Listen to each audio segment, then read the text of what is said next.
I, Mr. Vishal Shah, Assistant Professor, Krishna Institute of Pharmacy, Karad, once again welcome you all to this session on the pharmaceutical analysis. In this video, we are going to cover about the different statistical terms that are used in the analysis. In previous video, we have covered with the what is the meaning of accuracy as well as the precision. With the help of the one example, we have clarified the difference between the accuracy as well as the precision, because it might be possible that we will get the precision by performing the analysis without the accuracy, but we can't get the accuracy without the precision. So this is the basic difference. If you have not watched my previous videos related to the pharmaceutical analysis, please watch my previous videos also, and if you like the content of my YouTube channel, please subscribe to my YouTube channel and share with your friends and like my videos. Now, before starting this our today's session, just we will see what are the learning outcomes of this session. So after this session, students will be able to explain the statistical terms that are used during the analysis. So these statistical terms will explain us about the, or it will be easy for us to carry out the comparison between the two different types of analysis. Now, the first statistical term that is used usually and most commonly in the analysis is mean. That mean is also known as the average or the relative mean. That is this mean is nothing but the measure of the precision. So how much our accurate results, how much our results are close enough to each other. So that is measured by using the mean or the average. So that's why here written it as a precision, it measures the mean or the average or the relative mean. Now what is the meaning of mean? How to calculate it? Mean or average is obtained by dividing the sum of set of measurements. Whatever the different results are there, that results we have to take, we have to carry out the addition or summation of these total results, and we have to divide it by the number of results in that particular set. So here it can be expressed as the m, that is the small m, mean is equal to summation of mn divided by n, where this capital N, it measures the individual measurement and n is the total number of measurements.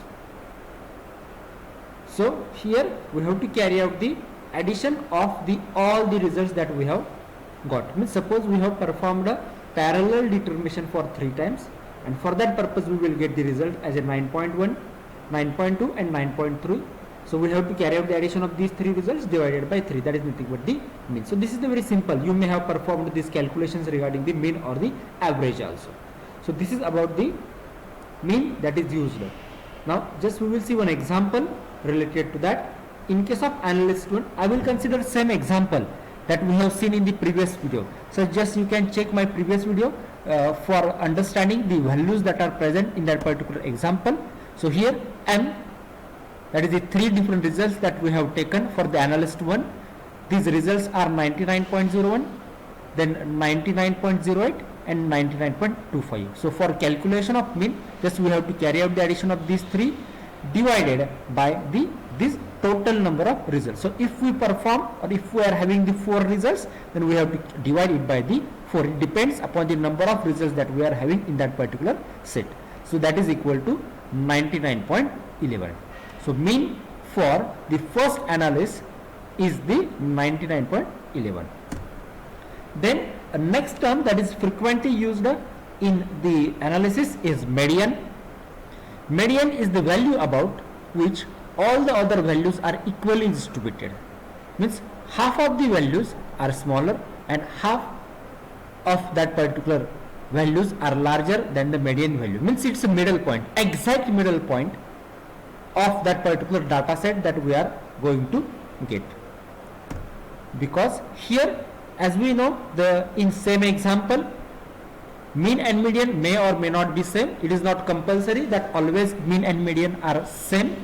Sometimes it might be same, sometimes it might not be the same. Now, for example, as we know, the three different results that we are having in case of analyst 1, that is the 99.01, 99.08 and 99.25. So these are the three different results. So central point of these three results is 99.08.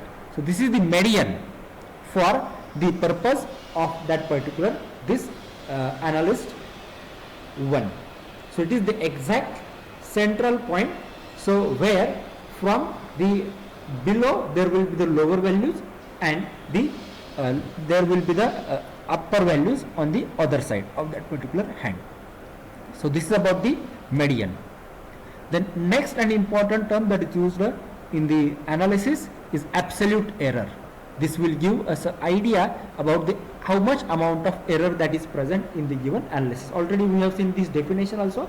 This absolute error is nothing but the difference between the observed or measured value, which is also known as the practical value, and the true or the most probable value, that is the theoretical value. Already we have seen this definition also. So absolute error is equal to observed value minus the true or most probable value. Then relative error. What is the meaning of relative error? Relative error is absolute error that is divided by the true or most probable value. So what we have seen, absolute error is nothing but the difference between the theoretical value and the practical value, and the relative error means for the calculation of relative error we need to use the absolute error, where relative error is nothing but the absolute error divided by the true or the most probable value. Now this sometimes relative error is also expressed in parts per thousand. So for the calculation for the parts per thousand, instead of multiplying it with the help of the 100, we are going to carry out the multiplication by 1000 parts. So relative error is equal to absolute error divided by true or most probable value into 1000 parts per thousand. So this is the formula that is used for the calculation of the relative error. Now just we will consider an example. Suppose we are having the different our theoretical value as a 10, and if we perform the practical and we got the results as a 10.5. So how we are going to calculate the absolute error? That is the 10 minus the 10.5. So that is the equal to 0.5. So that is the absolute error in our analysis, and for calculation of the relative error, absolute error 0.5 divided by true or most probable value, that is the 10. So in this way we are going to calculate the relative error, and if we want to express it in parts per thousand, just we have to multiply it with the help of the 1000. The next term that is used in the analysis is mean deviation. Mean deviation is nothing but the single measurement is the mean of the deviations of all individual measurements. So it can be calculated in 3 steps: determining the arithmetic mean of the result, then calculating the deviation of each individual measurement from the means, and then dividing the sum of deviations regardless of the sign by the number of measurement. Means here how we are going to perform this particular analysis, that here we have to first determine the arithmetic mean. Just we will take example for that also. So here you can see mean deviation.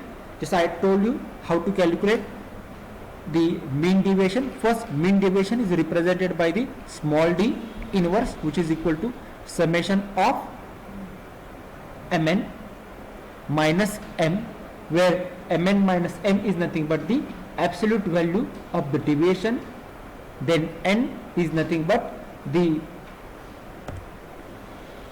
total number of results that are present. Now just with the help of the one example we will consider same example, that is the in case of analysis 1. Just I will remind you what are the different values of the analysis 1: 99.01, 99.08 and 99.25, and the mean of this particular analysis is 99.11, because all these values are required in this particular calculation. So as I told you that how we are going to use, so this is the our arithmetic mean.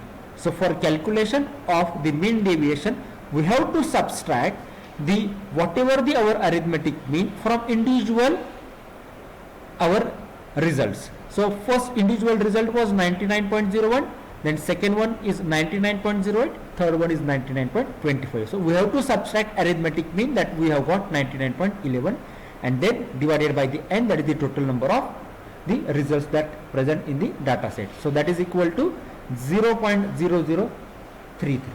So this is the mean deviation, means how the mean is deviated from the our results.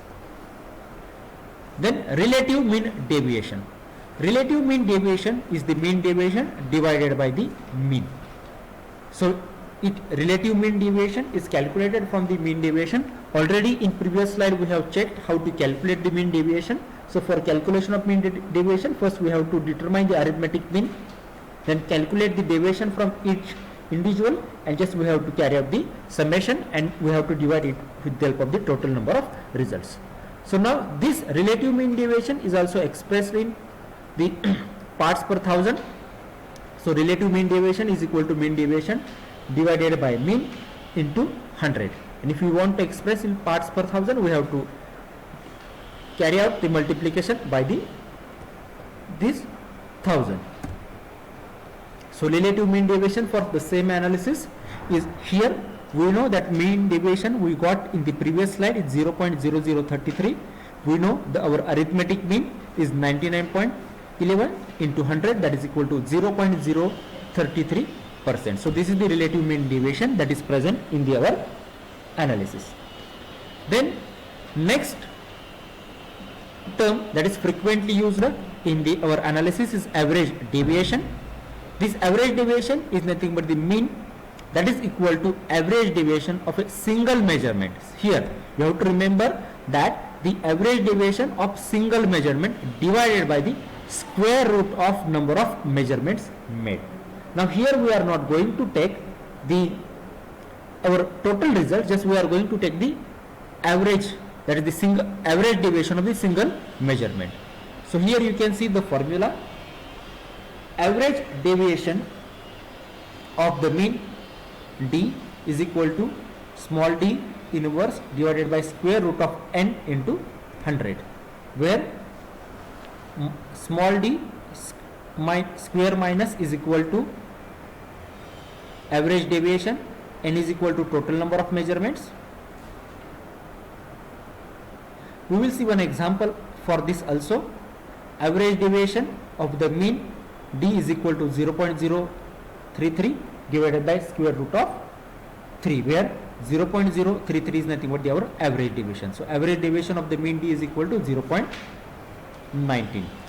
Then next, standard deviation. Standard deviation is obtained by extracting the square root of the quotient obtained by dividing the sum of the square of individual deviation of the numbers measurement made.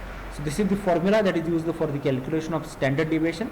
So when number of determination is small, the above equation is modified. Just instead of this particular n, we have to write the square root of n minus 1. Then one example we will study. So s is equal to minus 1 square minus 0.1 square plus 0.03 square plus 0.14 square divided by square root of 3 minus 1. So that is equal to 0.1234. Then last term that is used in the analysis is variance. Variance is the square of the standard deviation. So v is equal to s square. Coefficient of variance is another term where that is equal to s, that is the standard deviation, into 100 divided by n, where s is the standard deviation, n is equal to mean. So here we have to solve this particular question. We have to go to this particular website www.menti.com, use this password, and you have to solve this particular question. So here we have completed the different terms that are used in the analysis. If you have any queries, you can contact me on my mail ID. Thank you. And if you like the content of my channel, please subscribe to my YouTube channel.